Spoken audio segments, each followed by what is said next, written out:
Life is a very funny thing. It seems to have a beginning and also an end. But the Buddha and all the enlightened masters said, there is no beginning and there is no end. It is an endless cycle of existences. Birth is followed by death, and death by rebirth, and so on and so forth. We are our parents' beloved children in this life, but we could have been their enemies in their previous lives. Enemies, friends, lovers, parents, and all these different kinds of worldly relationships take various forms as we transform ourselves from one life to the next. Every relationship is refreshed in every new rebirth, based on the ripening of our different karmic connections.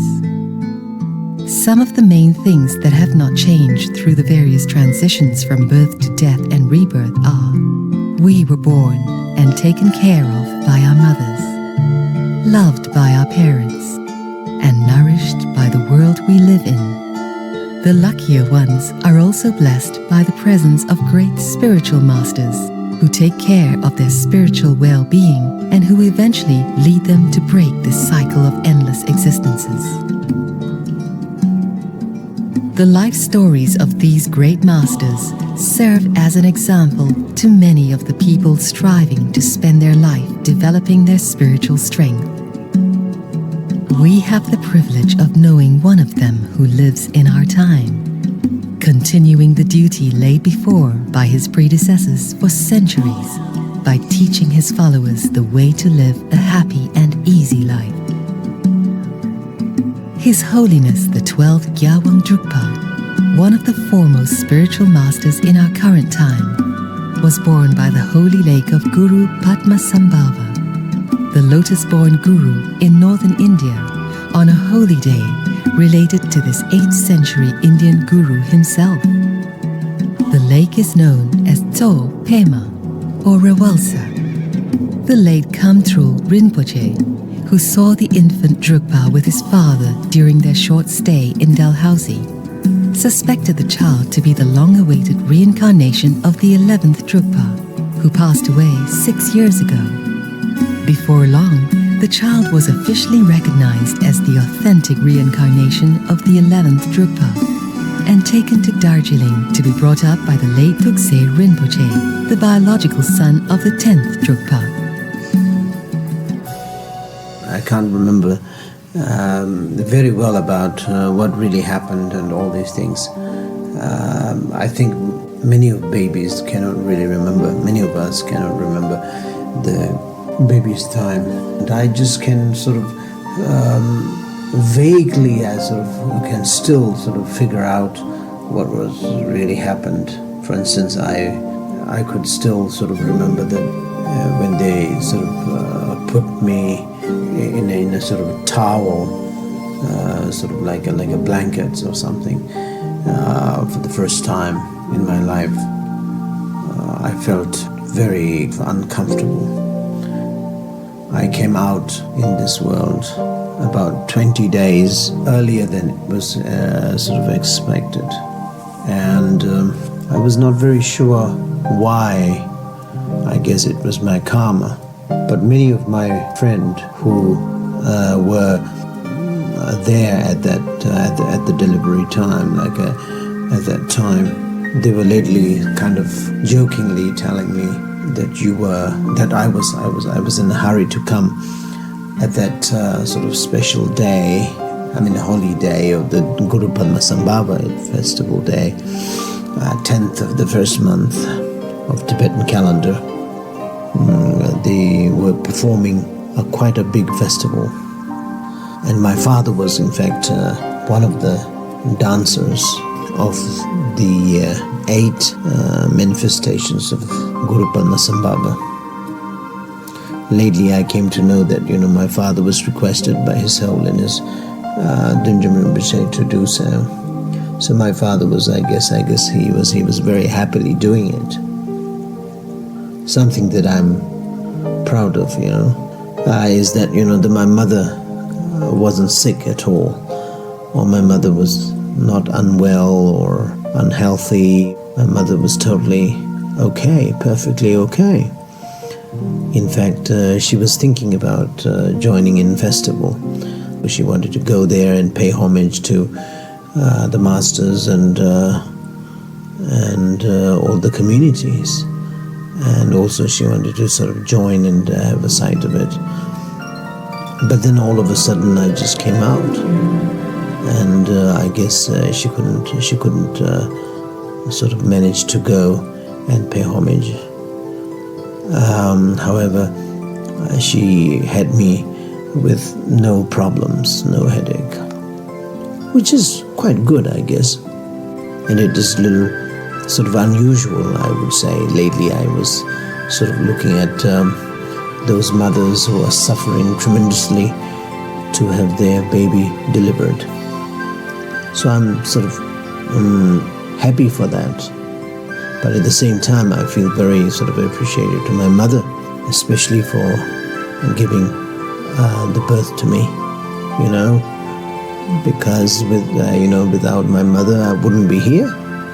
And if I'm not here, I think, many of the things that I was really doing, not only for others, but for me and for the lineages and for the families and for everything. I mean, many of the sort of things that I'm doing are not really, wouldn't be here, wouldn't be done.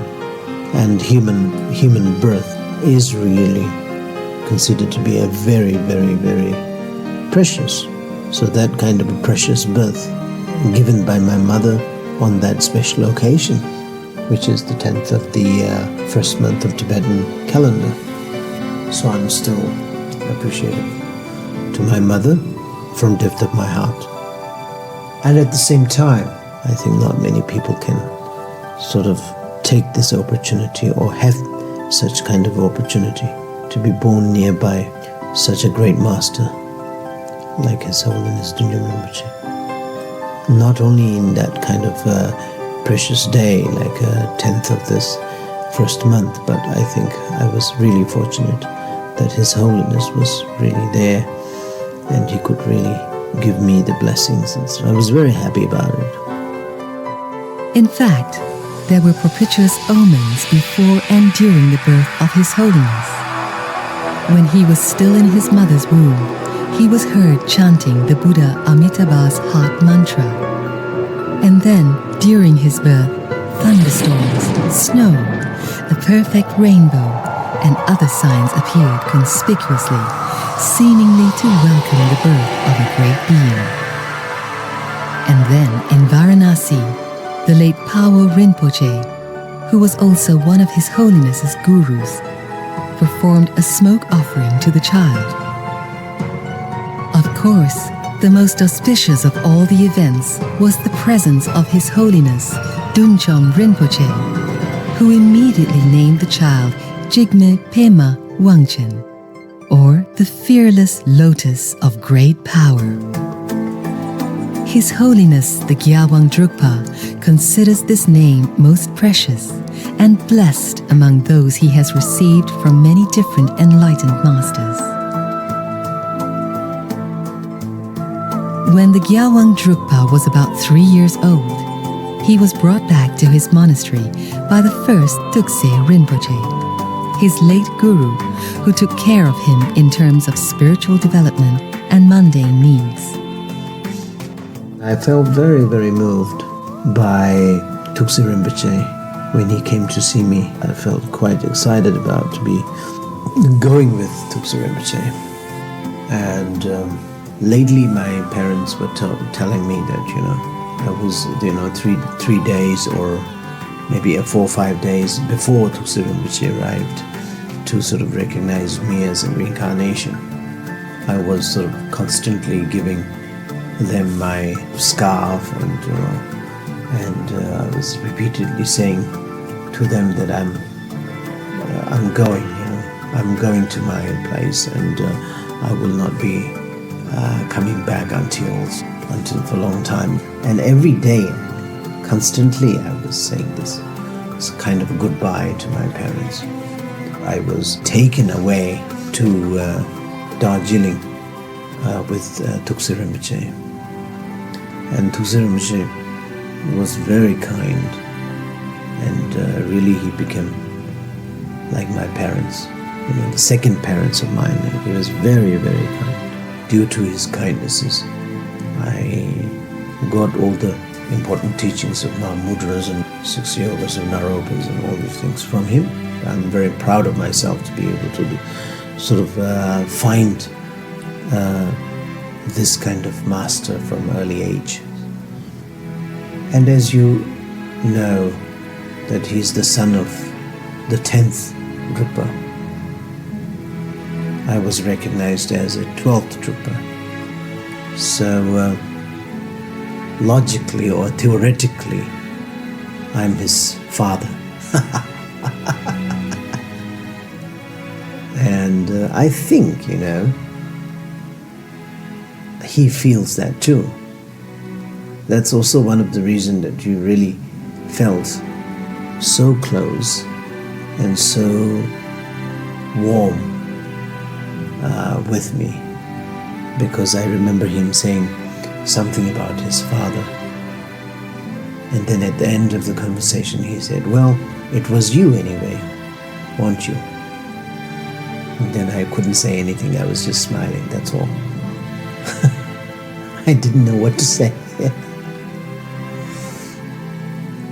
So I think he really felt that way. He was not very happy. And me too.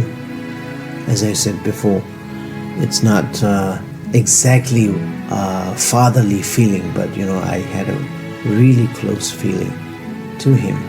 Not only after so many years, but I think first moment when I met him, or when I had an opportunity to sort of see him, I sort of felt extremely close to him, and so happy and so thrilled, and which logically it's not believable, because such a small baby fall in love or something like that with a very elderly kind of person and strangers. As a matter of fact, I was sort of nourished by Thuksey Rinpoche himself, and educated under his guidance. But of course, I do have traditional tutors who were sort of teaching me the scripts and different sorts of philosophies and writings and memories, memorizing books and all these things.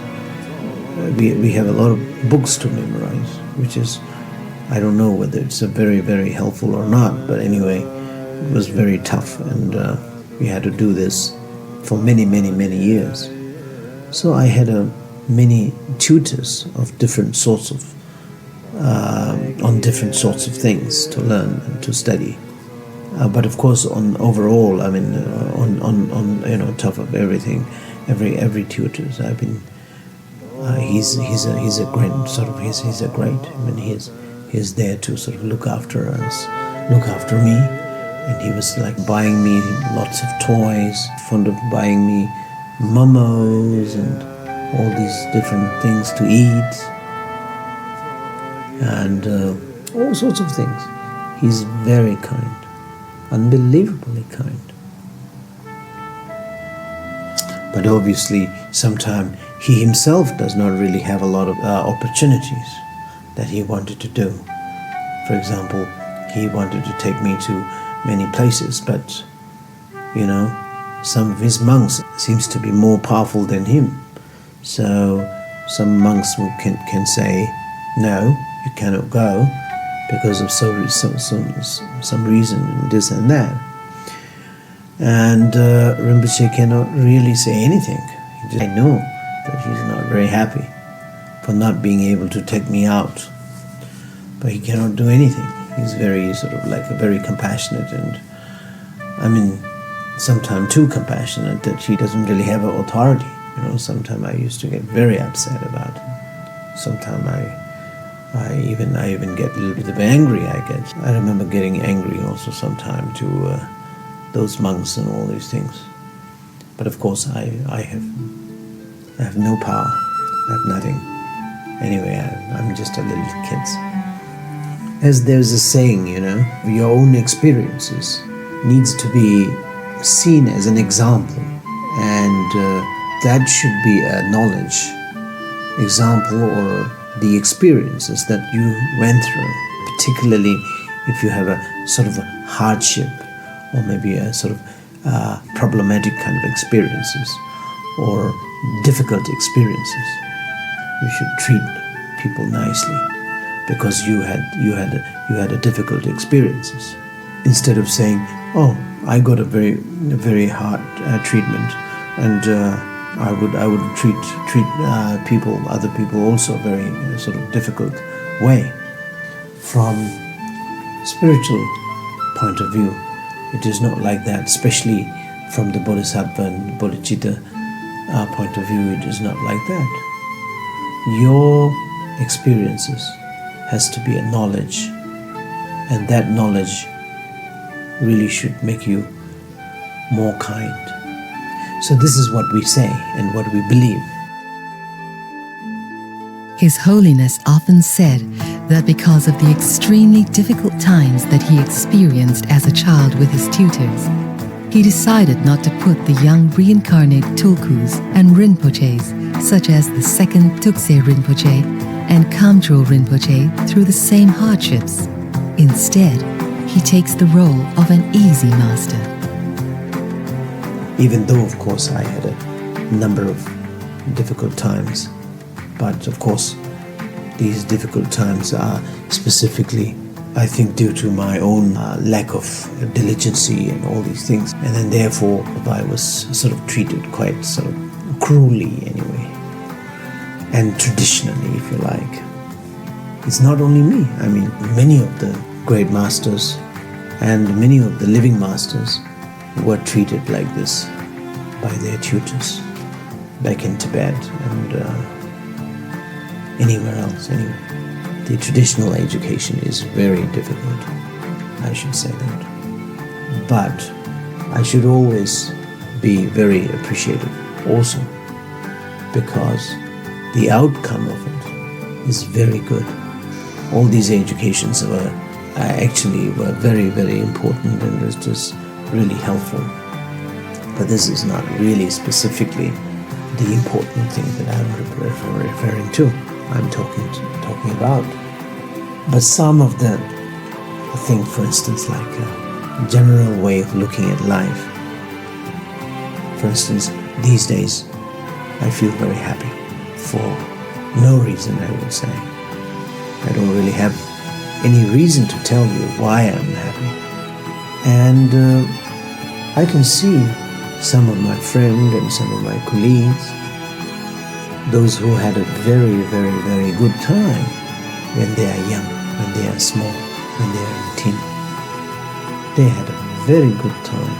But now they somehow going through a tremendous difficulties, and they really don't know what is really the difficulties that they are going through. And they feel lonely, they feel dissatisfied with any sorts of lives, any sorts of conditions, any sorts of friends, but they really don't know what it cost. So in that case, looking at myself, I feel very lucky, and I feel very, very fortunate. And then when I think of this kind of happiness and a kind of comfortable kind of feeling that I have from the depth of my heart, the appreciation goes back to those old days when I had those difficult times under my tutors and traditional treatments and all these things. So since the outcome is very positive, so I wouldn't complain anyway. Instead of complaining, I would say, I had a very good time. Many times, and on certain discouraging moments in his life, His Holiness often feels that he wishes to leave this world and never to return. I mean, personally speaking, I would definitely prefer going to some other places and do some more sort of meaningful charities rather than hanging around over here where there's not much of work, or in other words, where there's not much of beneficial activities that I can really provide her. Here, what I'm really talking about is that, those genuine teachers, masters, gurus, I sometimes feel that they do not really have that much of job left in this world, because people's interest to the teaching is very shallow. Southeast Asia and most of Tibetans and some of the Westerners also, they are quite interested not for the teachings, not for the development of their day-to-day life. And there are a handful people in the West and East and even in India and Nepal and Himalaya region who are really interested in enlightenment. But there are very, very few, very minority. And I would say from the point of view of bodhicitta, of course, even if there is only one person, you have to be vowing yourself to come millions of times back into the world to save and to liberate this person. This is really great if you have that kind of motivation. But I guess sometimes I do have a shortage of motivation or shortage of strength of the bodhicitta. But at the same time, I sometimes wondering that if I were the one who has really the power to control my birth and my sort of death, I would definitely come back in a different form. Sometime, of course, I might have said that I wouldn't like to come back at all. Or I might have said that I would sort of like to leave soon or something like that. But of course, it's not something that you have to worry about. And overall, I would love to live. I would love to come back to meet my friends and my people, my students and my beloved ones. And I think if one is smart enough, I think you are much better off to stay here rather than leaving, because first of all, you have to go through all the intermediate state, and then you have to go through the difficulties to find your correct mother. And then after that, I don't know, 1 month and how many days of stay in womb is a very difficult thing that you went through. And then, of course, after that, you had to go through the educations and all the difficulties that I was really talking about. And now, if you are smart enough to think about the situation, I think you definitely would love to live as long as possible rather than going. So what does it take for a master like His Holiness to stay in this world, to guide us towards ultimate freedom? It is the harmonious living, People should be putting a lot of effort to live harmoniously and very friendly and understandingly. It's a very important. And it's not only for the master or teacher to live long, but for themselves also. It's much more better off to live harmoniously and friendly and happily and sort of supportively for their own sake also. Not only in the mundane level, but the spiritual level. If they do want to practice spiritual path, how can they practice without kind of a peace of mind. If the mind is full of anger, jealousy, criticism, and all these things, then where is the peace? And without peace of mind, I wouldn't think that they would be able to practice any sorts of mantra, any sorts of meditation, any sorts of things. Because mind is blown up by the ego and the manifestations of ego. And it's a very shameful also, embarrassing. I think it's longevities of everybody needs this sort of support of living harmoniously and comfortably. For instance, if a couple or a family members, if they keep on sort of angry each other and sort of leading their life aggressively, obviously many members of that family will definitely attack with the stroke and the blood pressures and this and that, and they will tremendously suffer a lot. So it's a very logical, it's nothing special presentation or special kind of teaching or anything else, on the mundane point of view too. So especially talking about longevities of your own master, then of course it is a very big issue, because it becomes issue of samaya, and samaya leads you to either to the enlightenment or the vajra hell. So there is a kind of a two option, and you better take that, the enlightenment option. We call it upper option, not the downward. So you have to go up. You would rather go up than the down. Down refers to the vajra hell, whatever it means. So this is quite a big issue anyway. While His Holiness remains in this world to guide and help those connected with him, there are several responsibilities that he needs to fulfill as a spiritual master in a mundane world. And he talks about his strongest wishes. Speaking about my sort of strongest wishes spiritually, especially my own students, they should understand what is really the message of Lord Buddha. They should understand how to live, not ignorantly, but with the wisdom.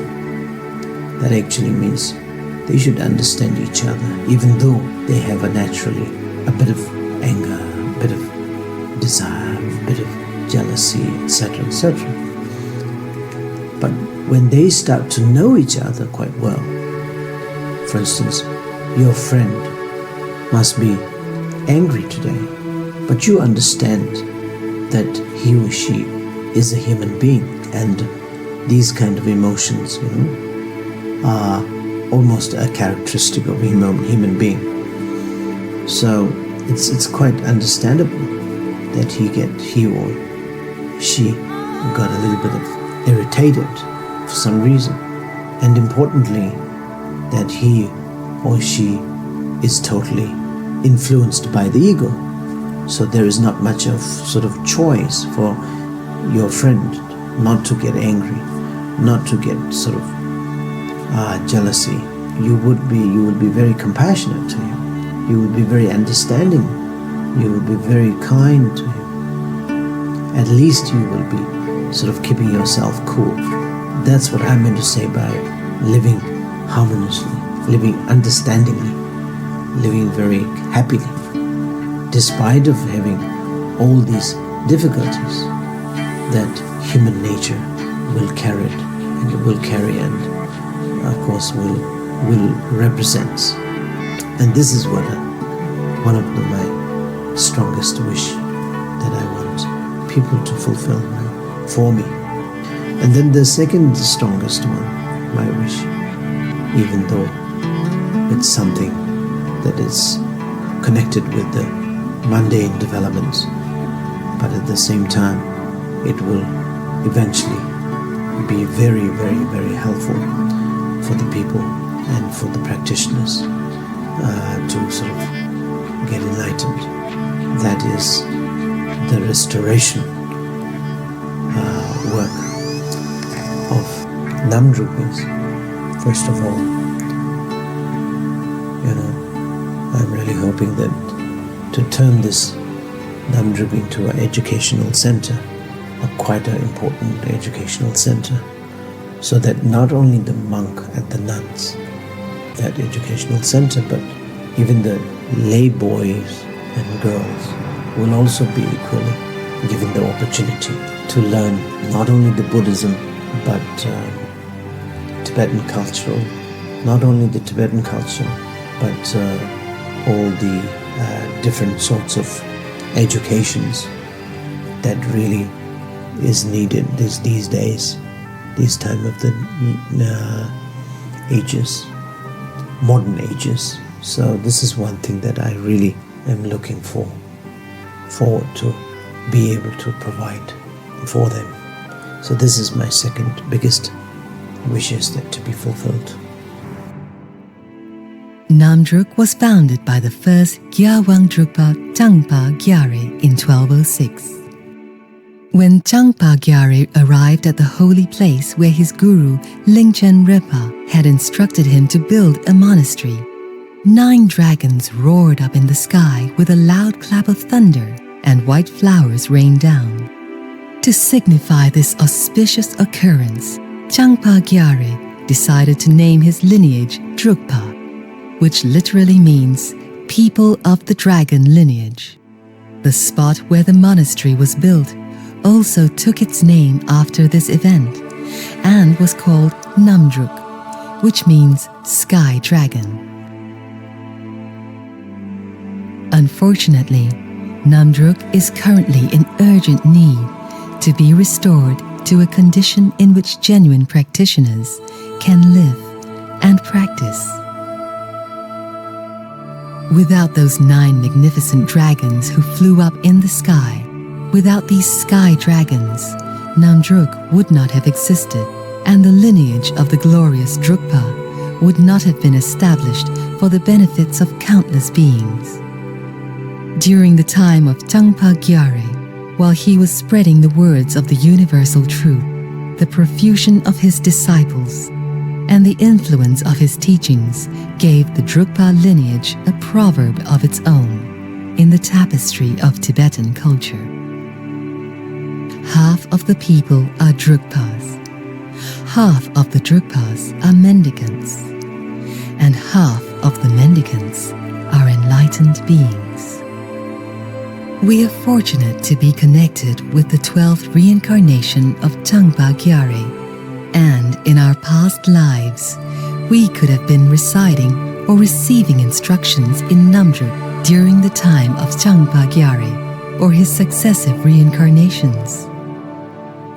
As fulfilling the wishes of an enlightened master is also a great and beneficial meritorious deed for ourselves and others. On this auspicious occasion, celebrating the birthday of His Holiness, the 12th Gyalwang Drukpa, may we all learn to live harmoniously with others, and may the monastic and educational institution of Namdruk be restored to its historical grandeur for the benefit of the glorious Drukpa lineage and its people.